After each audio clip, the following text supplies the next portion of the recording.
¿Ustedes saben qué es la leucosis bovina? Probablemente no tengan ni idea, salvo si son veterinarios o tamberos, porque es una enfermedad que afecta sobre todo al ganado lechero y que provoca serios problemas en ese rubro de la producción nacional. Pero esta noticia que vamos a comentar ahora le interesa a una porción bastante más amplia de la población, ¿sí?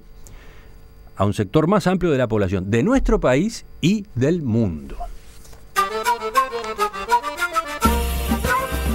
Una investigación realizada por científicos uruguayos obtuvo un hallazgo que abre las puertas para desarrollar medicamentos contra esa enfermedad, la leucosis bovina, y también para otras que hasta ahora no tienen cura, algunas de ellas humanas, por ejemplo, nada menos el HIV-Sida.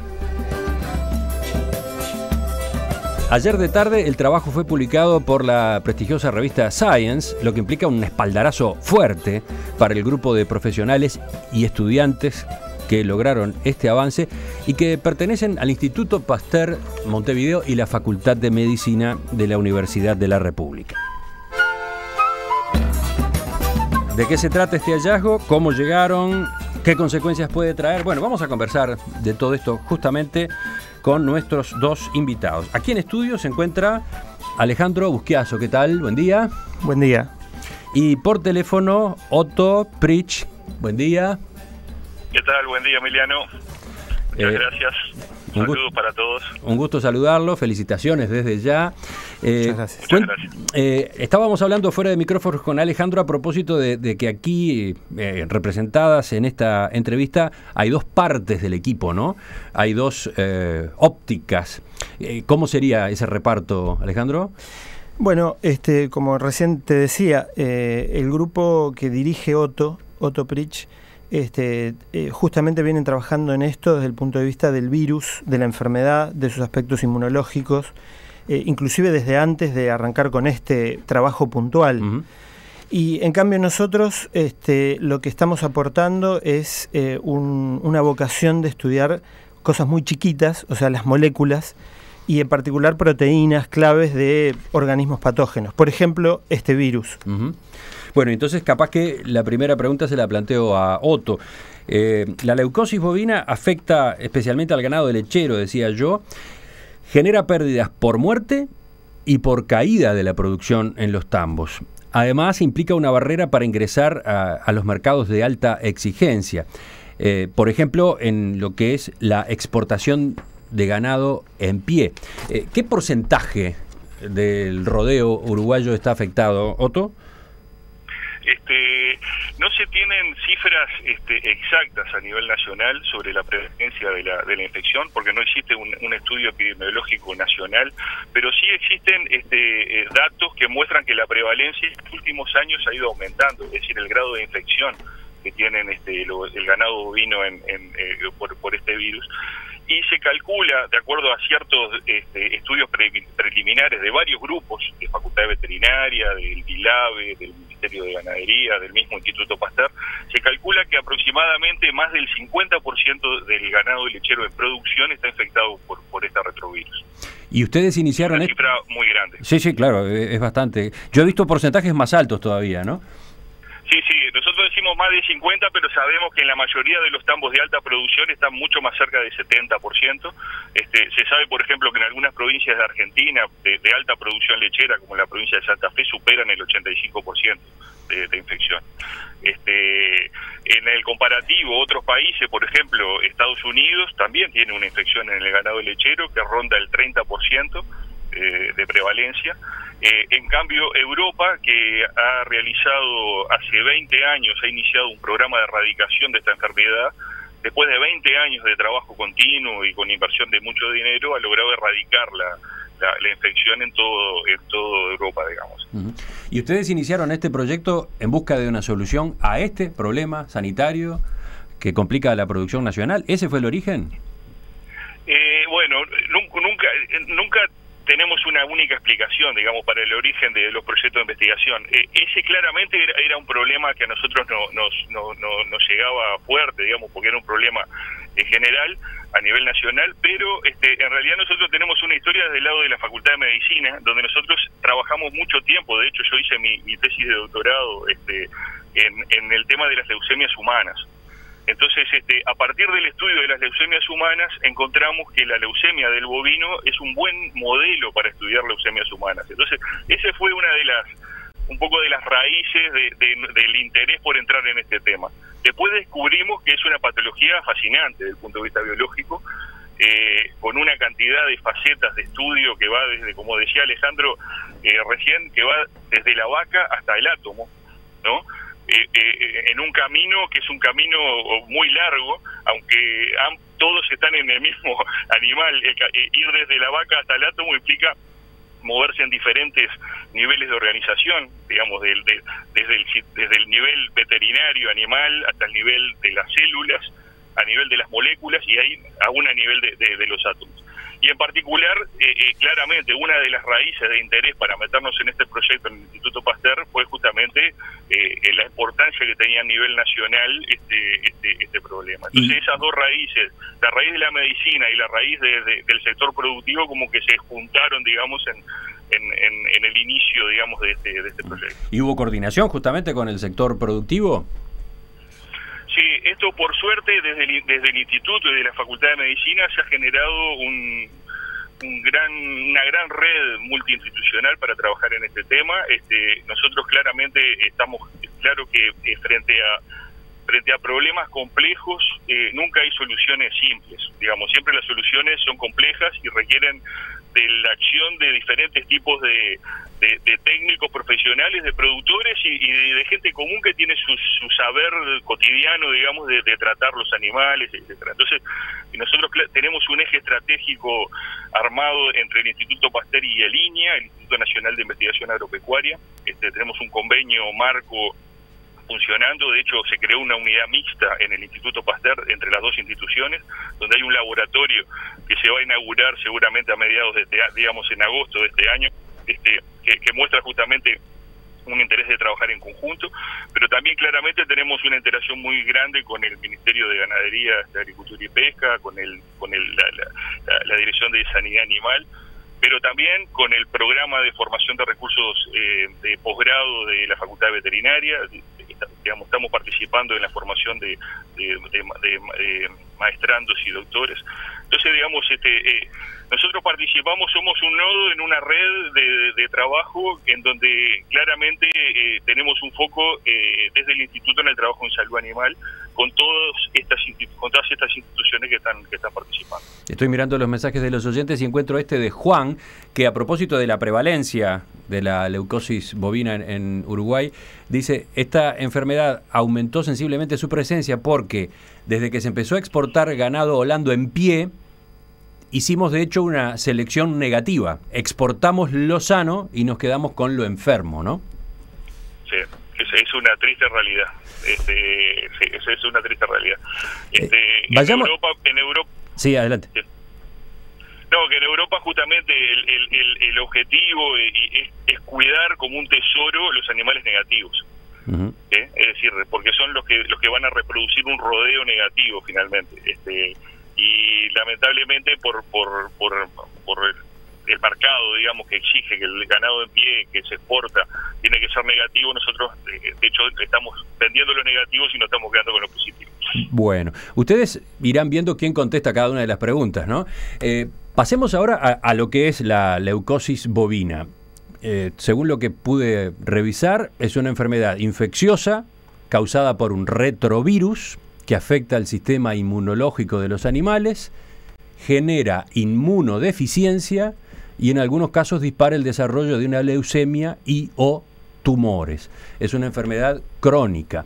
¿Está bien esta definición? Sí, está muy bien, sí. ¿Podemos agregar algo más para que termine de entenderse? No, simplemente eso, quizás, no sé si todo el mundo tiene presente eso de los retrovirus. Ah, ahí está, perfecto. Es simplemente un grupo, los virus son quizás, por decir así, los patógenos o los microorganismos, los microbios más pequeños que existen, y de hecho se clasifican, digamos así, en familias que tienen semejantes ciclos de vida o formas de infección, y de hecho estructura también, cómo son. Entonces uno conoce el virus de la rabia, el virus de la gripe. Bueno, los retrovirus son un grupo grande que incluyen a el de la leucosis bovina, que está muy hermanado, es casi hermano de otro retrovirus que sí afecta al hombre, pero que es otro, por suerte, que produce una leucemia, pero en otros linfocitos del ser humano, el HTLV. Y también está, como tú dijiste al principio, el HIV, por ejemplo, que es tristemente conocido o mucho más famoso por producir el SIDA en el hombre, ¿no? Entonces, ¿qué es lo que caracteriza a un retrovirus? Lo de retro es porque va para atrás, en el sentido, no sé si se va a entender, pero su material genético, el material genético normalmente es ADN. Eso mucha gente lo sabe. Nosotros tenemos ADN en nuestras células para hacer. Los retrovirus tienen ARN, que es otra molécula parecida que normalmente deriva del ADN. Es al revés en nuestro caso. Los virus no, hacen lo contrario. Tienen ARN y tienen una enzima, una proteína, que lo lee para atrás, genera ADN a partir de ese ARN, y ese ADN son tan malignos que son capaces de meterlo en nuestro ADN. Entonces las células quedan modificadas. Eso es lo que hacen todos los retrovirus, y de ahí el nombre retro. Después de vuelta va para atrás y de ese ADN salen los ARNs que generan nuevos virus, infectan otras células. Vayamos ahora a, no sé, la médula del avance que ustedes obtuvieron. Ustedes lograron visualizar en 3 dimensiones la estructura del retrovirus de la leucosis bovina, algo que no se había hecho hasta ahora a nivel internacional. ¿Podemos explicar qué es esto y por qué es tan importante? Claro. Usted, no sé si Otto, Alejandro. Te lo dejo, Alejandro. Bueno, para decirlo en forma cortita y simple, es una parte del virus que es muy importante, se llama cápside. Es como es justamente la caja o la cáscara que rodea a ese material genético. Esa cápside está formada por un componente que se repite muchas veces y arma como una especie de pelota de fútbol. O sea que cientos de veces. Cada una de esas partes es una proteína. Lo que nosotros hicimos fue ver con mucho detalle, con una técnica que tenemos disponible acá, esa proteína y cómo está armada, igual que en la cápside del virus. Esa proteína no la modificamos de ninguna manera, simplemente la purificamos y la pudimos ver. Esto es la novedad. Nadie lo había podido hacer en el mundo, ni siquiera con HIV, por motivos técnicos, si se quiere. Entonces, al verla tan detalladamente, realmente las proteínas son como objetos. Es como mirar una taza y con la forma que tiene la taza uno puede entender, bueno, por qué cumple la función que cumple. Esto es lo mismo. Uno ve la forma con mucho detalle y las propiedades, y entonces uno puede... Lo que hemos hecho es avanzar en entender cómo se ensambla la cápside, que es un proceso esencial en el ciclo de vida del virus. Y allí fue que comprobaron que esa parte del virus tiene una estructura flexible. Claro. Ese es un punto clave. Es un punto clave. ¿Por qué? Porque... ¿Qué quiere decir? Claro, lo que quiere decir... bueno, simplemente que antes se pensaba que era bastante más rígida, punto 1, o sea que siempre... Es como que en ciencia se van haciendo pequeños avances, aquí y allá. Cada uno va entendiendo algo nuevo y cada aporte es muy importante porque es como entrar en lo oscuro. O sea, la ciencia trata de avanzar en entender cosas que no entendemos. Entonces, cualquier nuevo elemento importante que describe mejor la realidad es una cosa importante. Antes se pensaba que era más rígida, y no solo eso, gracias al detalle vemos qué partes de la proteína son importantes para modular esa flexibilidad. ¿Por qué eso es importante? Bueno, estos correlatos de utilidad posterior hacen que uno con ese detalle, con esa información, pueda de repente diseñar moléculas, y esto se está tratando de hacer de hecho, que puedan estabilizar, o es decir, interferir con ese ensamblado. Es como tener un mapa y poder decir, bueno, acá voy a hacer algo para que el virus ya ahora no pueda ensamblarse. Bueno, eso es fundamental. Esa característica, la flexibilidad, termina siendo muy importante, y eso es lo que ustedes pudieron verificar. Sí. Otto, ¿ibas a agregar algo tú? Sí, un poco aportando algún punto extra de lo que decía Alejandro, que el tema de la flexibilidad y la rigidez es un poco el cambio de paradigma que implica nuestro trabajo, digamos. Antes se pensaba que estas cápsides eran mucho más rígidas de lo que en realidad son.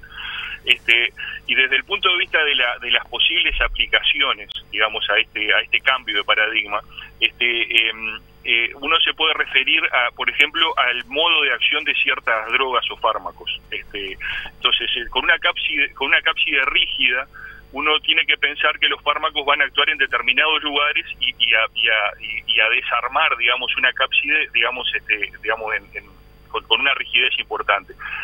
Al demostrar que la cápside en realidad es mucho más flexible de lo que se preveía, se pueden abrir nuevas estrategias de generación de fármacos, en el sentido de que una molécula que toca una parte de la cápside puede transmitir esa información estructural a distancia, digamos. Es un poco la idea como que yo toco una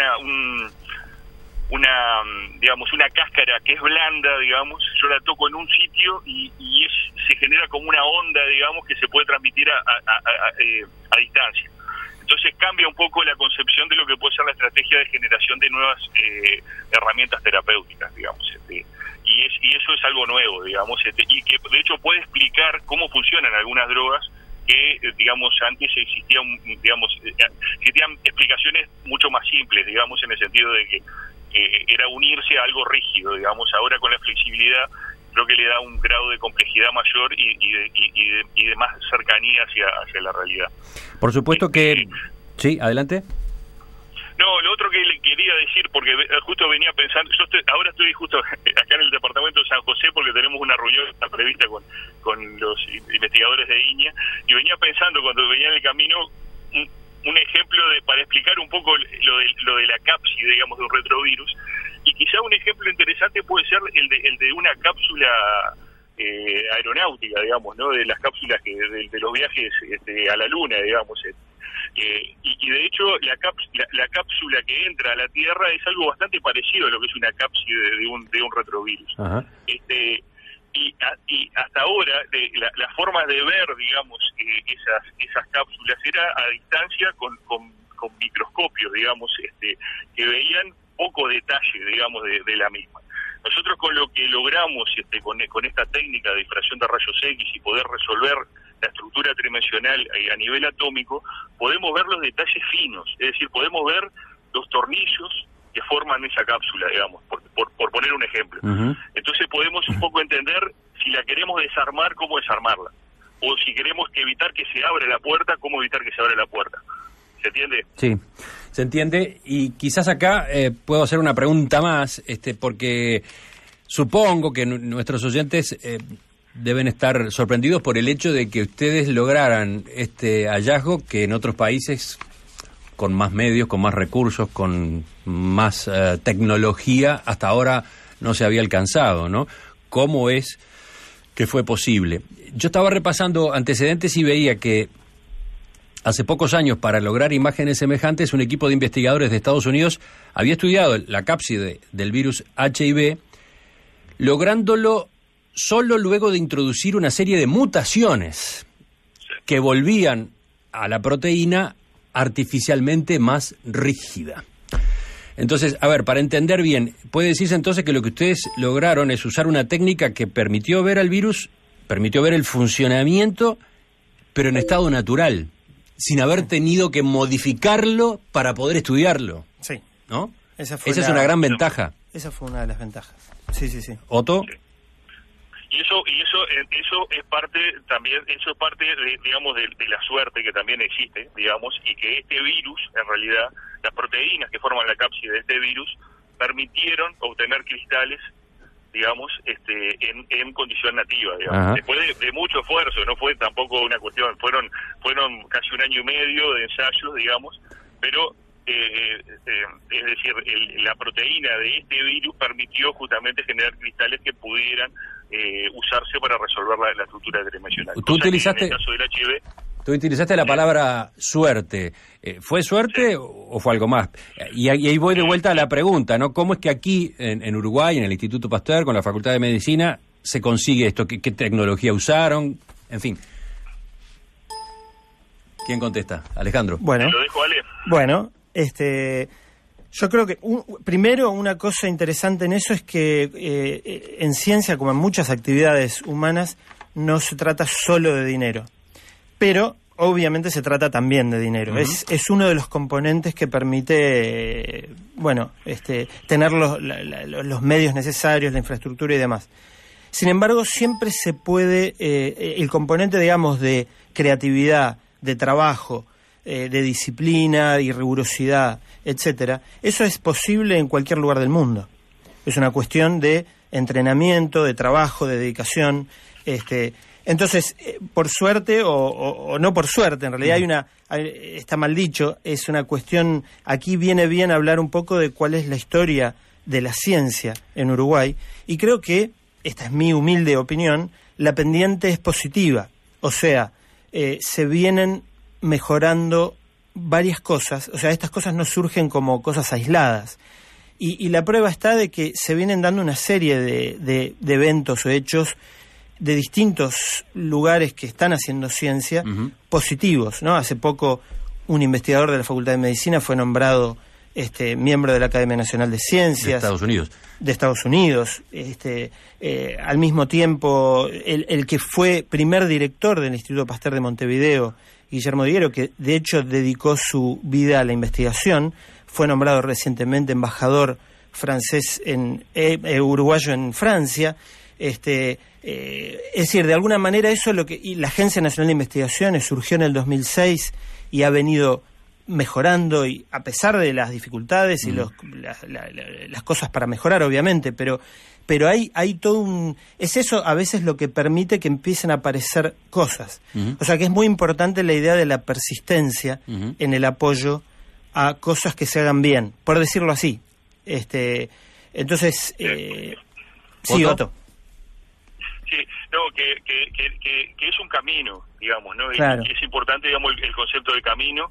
Es un camino que para nuestra generación, digamos, y un poco de acuerdo también con lo que ha planteado Rafael, Radi, es un camino que lo podemos datar de unos 30 años, digamos, porque esto se refunda el sistema científico nacional a partir de la caída de la dictadura en el año 85-86, es decir, pasaron 30 años a partir de que un pequeño grupo de investigadores, que eran unas pocas decenas, eran entre 20 y 30 investigadores categorizados en el Uruguay, formaron una comunidad a través de herramientas que fueron muy eficaces, como el Programa de Desarrollo de Ciencias Básicas, el PDCIVA, la creación de línea, la creación de la ANI, la fundación del Instituto Pasteur, digamos el desarrollo que tuvo el Instituto Clemente Estable, digamos, con construcción de nuevos edificios, digamos, la creación del Sistema Nacional de Investigadores, que hoy cuenta con más de 1.500 investigadores categorizados y un total posiblemente de 2.500 investigadores en total, digamos, muestra que hay un camino, digamos, desarrollado que el país ha invertido en ciencia, y que para nosotros también es importante, cuando tenemos este tipo de resultados, poco mostrar que el dinero que se gasta en ciencia está teniendo resultados, digamos, que hay una comunidad científica que está pujante, pero que estamos en el camino. Es decir, esto no es que llegamos al final, es decir, estos resultados en realidad lo que están mostrando es que recién estamos empezando una nueva etapa, y el concepto ese de que tenemos que empezar una etapa de consolidación del sistema científico nacional, creo que es un elemento importante, y por suerte se están dando hechos que creo que en cierta forma están validando, digamos, al sistema científico nacional, y por eso estamos muy contentos. Y después el otro elemento que creo que es importante también es que se ha formado mucha gente, digamos, y con orgullo podemos decir que los jóvenes investigadores, es decir, lo que fueron nuestros estudiantes, hoy son una generación que son mucho mejores que nosotros.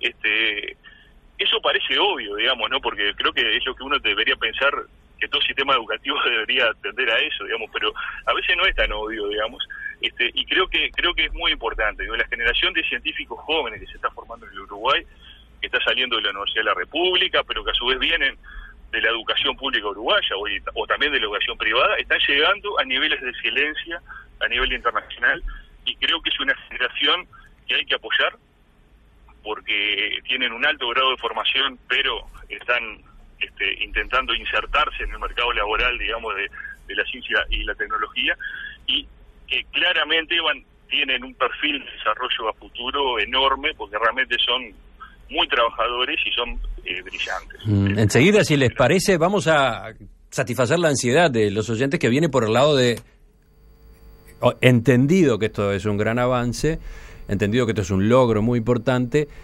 ¿qué aplicación puede tener?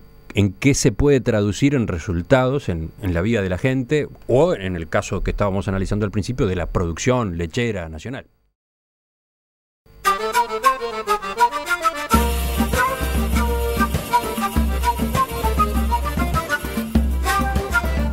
Seguimos conociendo esta investigación realizada por científicos uruguayos, que ayer fue informada al mundo por la prestigiosa revista Science. Un hallazgo inédito a nivel internacional que tiene como base la leucosis bovina, la observación de la estructura 3D del virus de la leucosis bovina. En dos palabras, Alejandro, ¿cuál fue entonces el avance que ya estuvimos charlando hace un rato? El avance fue poder haber visto esta parte del virus con mucho detalle, usando el virus natural y pudiendo ver ahora por primera vez algunas cosas nuevas de cómo se ensambla. Pregunta un oyente, si Science no publicaba el trabajo, ¿no nos enterábamos? ¿Esa revista es algo así como el juez de la ciencia? Buena pregunta. Digamos, de alguna manera, yo recién decía fuera del aire, digamos, en el medio es como ganar un partido importante de fútbol. Digamos, Science lo que tiene es que es bastante difícil llegar a ella porque hay mucha competencia entre muchos investigadores en el mundo, y ellos eligen, por decir así, las publicaciones que parecen más relevantes. Ajá. Entonces la competencia es muy grande y, bueno, muchas veces también se suceden cosas injustas, o es decir, hay gente que tiene cosas buenas y que tampoco consigue llegar. Entonces, de allí la importancia. Son unas pocas revistas en el mundo que tienen esa clase de prestigio, digamos. De allí digamos, el logro. Uh-huh.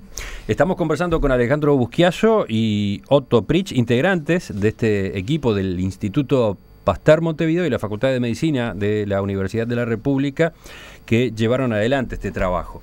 Dijimos cuando presentamos la información más temprano que el hallazgo inédito a nivel internacional abre las puertas para desarrollar medicamentos para enfermedades retrovirales. ¿Cómo es esto? Vayamos a las potenciales aplicaciones. Otto, te escuchamos. Sí, bueno, un poco ya discutimos algún punto de eso, pero en realidad entender cómo funciona esa máquina que es la cápside, y poder observarla y con un grado de detalle importante, nos permite diseñar, o nos puede permitir diseñar pequeñas moléculas que interfieran con la misma. Es algo así como que yo, digamos, pueda desarrollar una llave que me abre a la cápsula en determinado momento. En el momento que la cápsula tiene que estar cerrada, yo la puedo abrir, entonces en cierta forma afectar la infectividad del virus, o a la inversa, en determinado momento cuando la cápside se tiene que abrir, yo mediante el agregado de ciertas pequeñas moléculas la puedo, digamos, cerrar y evitar que el virus cumpla su ciclo. Es decir, desde ese punto de vista, entendiendo la cápside viral como una gran máquina, digamos, y conociendo al grado de detalle atómico la estructura de esa máquina, yo me puedo imaginar, a través del desarrollo de, por ejemplo, de moléculas orgánicas, hay muy buenos químicos orgánicos acá en el Uruguay que pueden desarrollar moléculas casi que a medida, como si fueran cerrajeros moleculares, digamos, ¿no? Que te generan la llave que se necesita para abrir o cerrar una caja, digamos. Bueno, eso es algo que la biología estructural permite, digamos, y que lo permite para este virus en particular, pero eventualmente también lo puede permitir para otro tipo de enfermedad viral. O sea, efectivamente hay esperanzas en cuanto a que una enfermedad como la leucosis bovina tenga cura, tenga medicación, y hay también la esperanza para el VIH-Sida a partir de estos trabajos de ustedes. Yo iba a hacer ese comentario, Otto, en relación a lo que vos decías. De hecho, está bueno.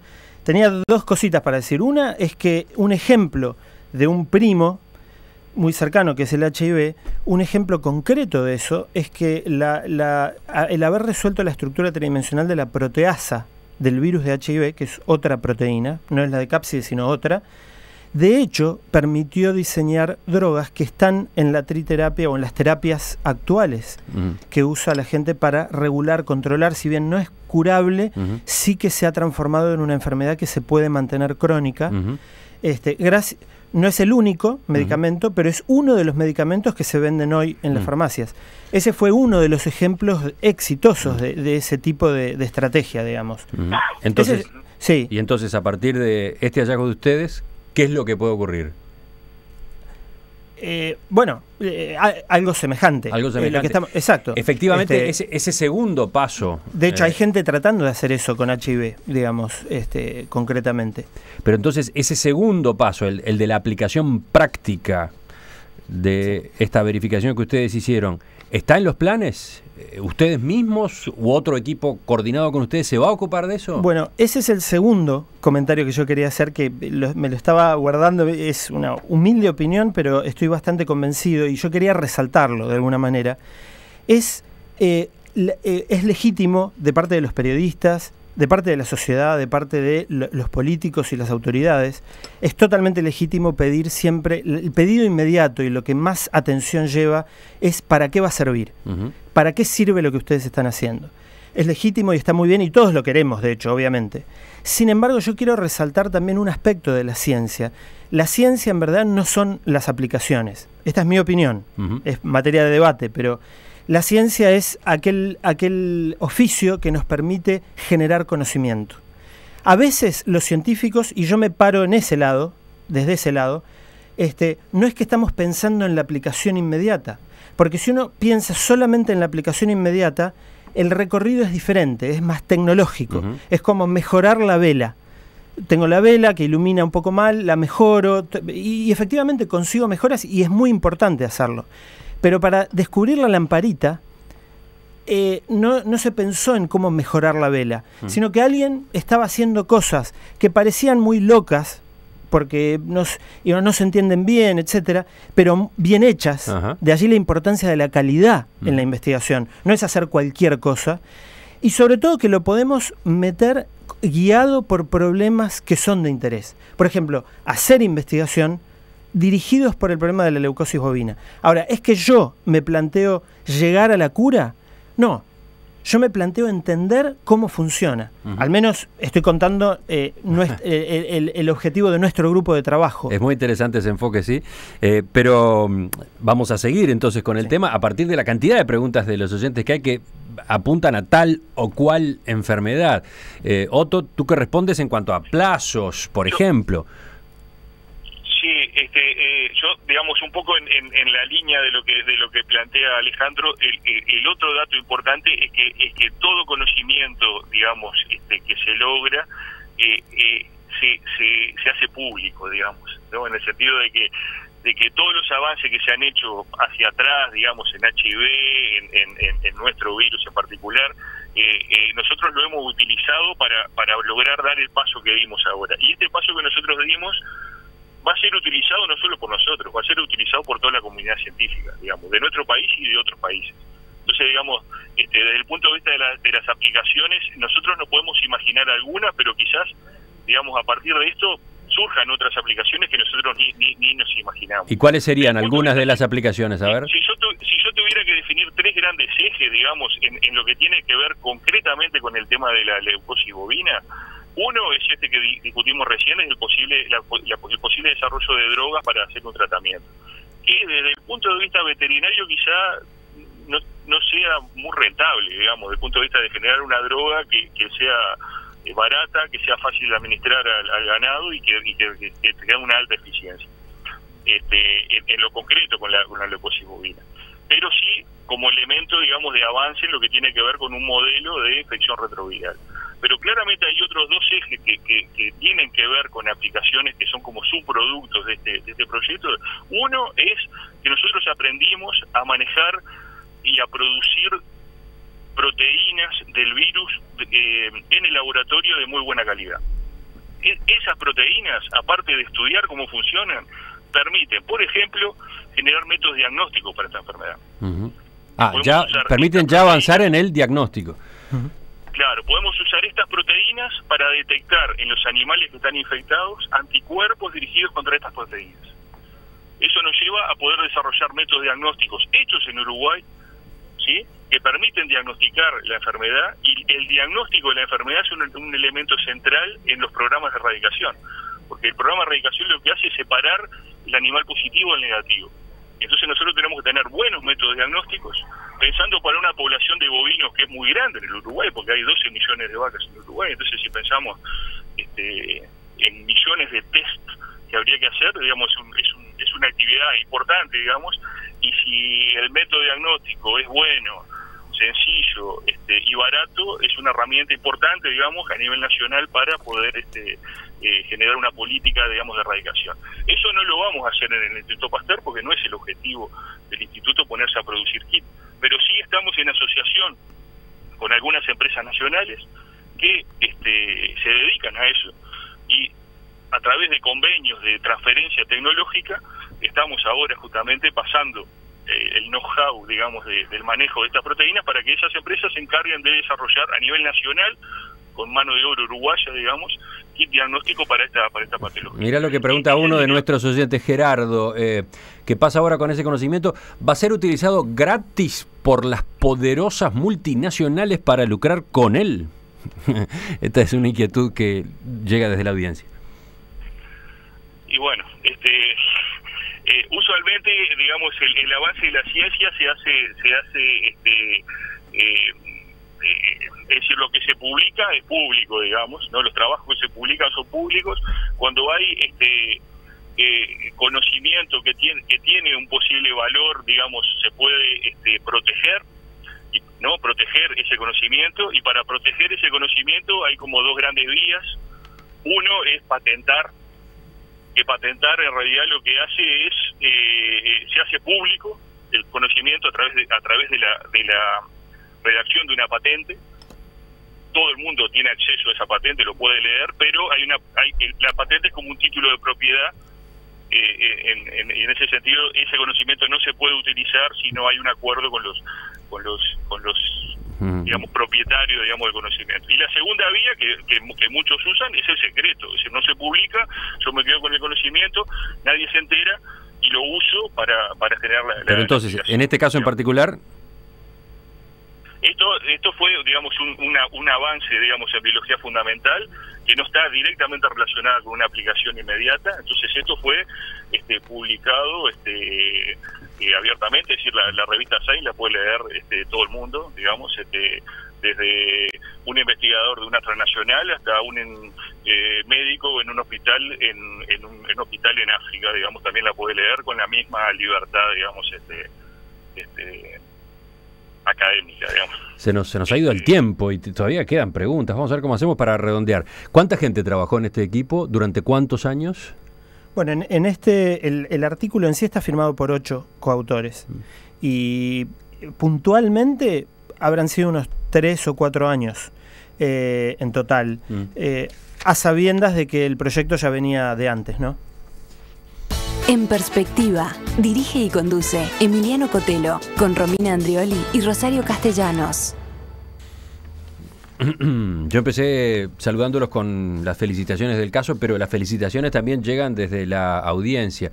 Por ejemplo, dice este oyente, Juan, felicitaciones a Otto y a todo el equipo de investigación. Son un gran estímulo para cientos de investigadores anónimos que están esforzándose por poner a Uruguay en el mundo científico internacional. Después aparece otro oyente que, en este caso es Gabriel, dice que han sido muy didácticos en la explicación, que notas como esta y avances como estos acercan la ciencia a la gente, y más importante aún, acercan la gente a la ciencia. Y por último, tengo este mensaje que estuve eligiendo, el de Alberto, que dice que ustedes contagien el virus que tienen ellos, el virus de sí se puede. Así nos vamos sacando la uruguayés del no se puede. Muchas gracias por los mensajes. Bueno, Alejandro Gracias a todos. Alejandro Busquiazo, Otto Pritch, gracias por acompañarnos. Por supuesto que en nuestro sitio web, en perspectiva.net, los oyentes van a tener mucho material complementario. Bueno, y va a estar el link al artículo completo para quienes quieran profundizar en él, ¿no? Volvemos a conversar en cualquier momento. Muchísimas gracias, Muy bien, Emiliano. muchas gracias.